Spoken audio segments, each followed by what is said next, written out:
create assists because he's got that ability to see a pass before anybody else does.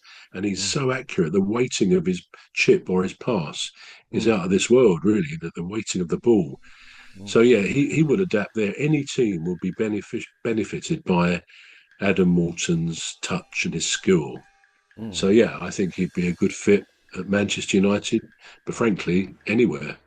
Yeah, absolutely. I totally agree with you on that. Now, there was a statement that you made about the way that he played on Sunday, against Albania, I think it was.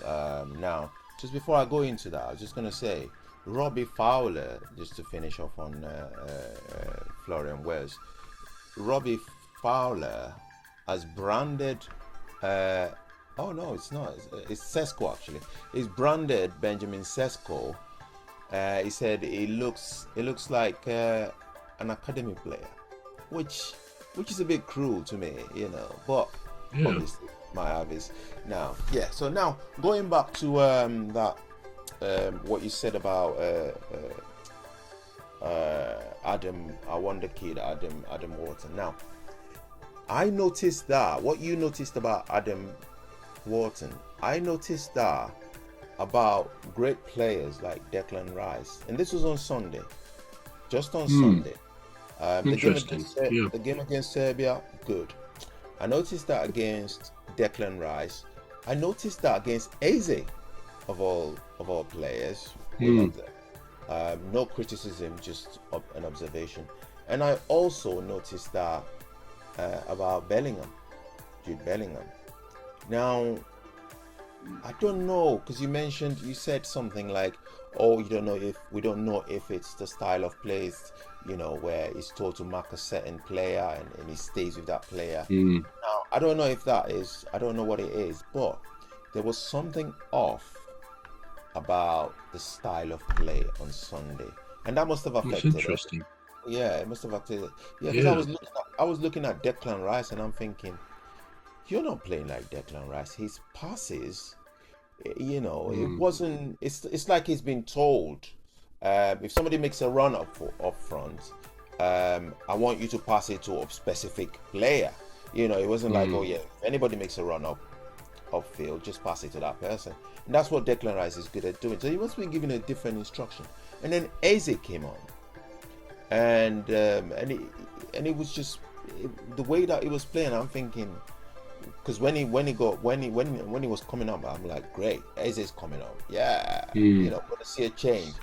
But then he just the whole tempo of the game just went, not necessarily slower, but it just went down a little bit. So I observed that, and then Jude Bellingham, I thought it was just all over.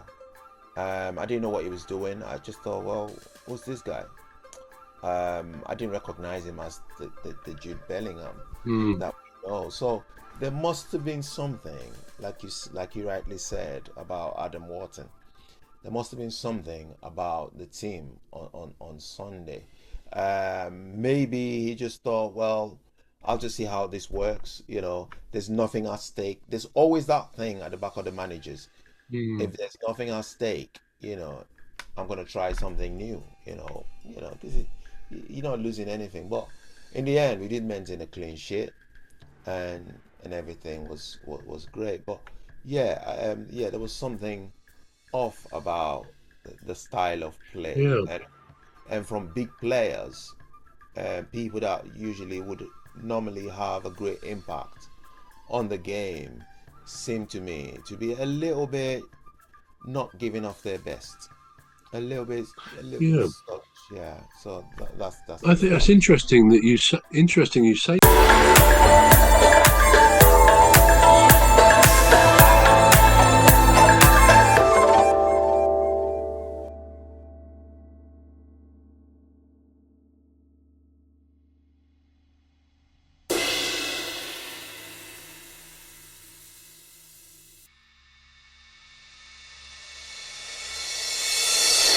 you say that because yeah. now I think about it, I didn't sense Rice. It's funny you say that because I didn't sense that Rice was in his usual sort of position on the pitch. He Mm, didn't seem to have.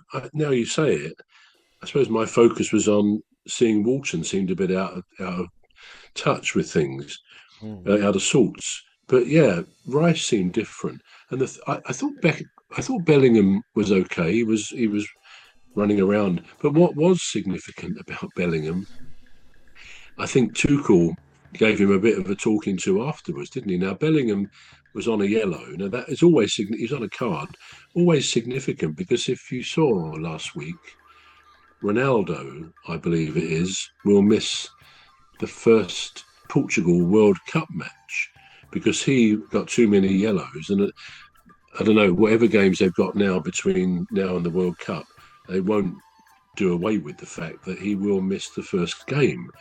Now, apparently, Tuchel said to the players, probably at half time after Bellingham had been booked and possibly, I don't know if anyone else was booked, but he said, look, you can't afford to get another booking because you could end up like Ronaldo, missing the first game of the World Cup.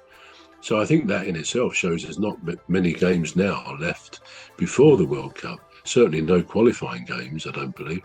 No. No, we've done them all, and we've actually done it. No goals conceded, and clean. Yeah, no goals conceded, and won every game. And that has been done before, but it's quite unusual. So that was quite an achievement. So in that sense, there was something on the game. But yeah, maybe there's something. If you detected the differences in Bellingham and Rice as well as I did at Walton, it's almost like they did seem out of sorts. Maybe because of manager instruction about doing something a bit differently to what they want.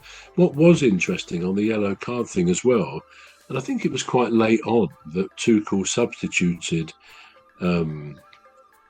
Bellingham, who was on a yellow, as I say. So managers often do that to ensure they don't get another yellow and get sent off, or in this case as well, to miss a World Cup game. But when Bellingham went off, he sort of threw his hands up in the air, didn't he? He was obviously cross when he saw his number go up. Yeah. I think he did, touch fist or hand with Tuchel, but he was clearly miffed at being sent off. Now, managers usually say, "Oh, well, I'm pleased about that because it shows how players they burn to get out there and stay on the pitch." But he didn't really take that tack. He said maybe something along those lines. He said, "But I want the players to be disappointed if they get taken off." But there was a little bit of implied criticism of Bellingham. Don't push it too far, mate. Is that sort of thing he was implying? I think don't push your luck because this can anybody may be taken off because of the strategy of the game or whatever. But then now you've said what you said after what I said about Walton. Maybe I won't say it was a tantrum. I don't think it was a tantrum, but he was clearly upset at being taken off and substituted. So maybe I don't know. Is it a bit of disappointment in the camp? Is there something? Is there an undercurrent of something? Let's hope not. We're probably looking into things that don't exist. But it is a bit strange. We've both sensed the players were not quite on it, or those players that weren't. Yeah. Well, this is all we've got time for. Time flies when brother and I are having fun. Talking It about does. football. It does. It does, yeah. So you've been watching and listening to the Football Referee with myself, Emmy Hikins, and he calls me bruv. He calls me cos. And me, Trevor. Yeah, that's true. And me, Trevor Gear, and he calls me bruv. So join us again next week for another interesting bunch of topics all put together. I've been, yeah. So it's a goodbye from me. And goodbye from me. Have a good week.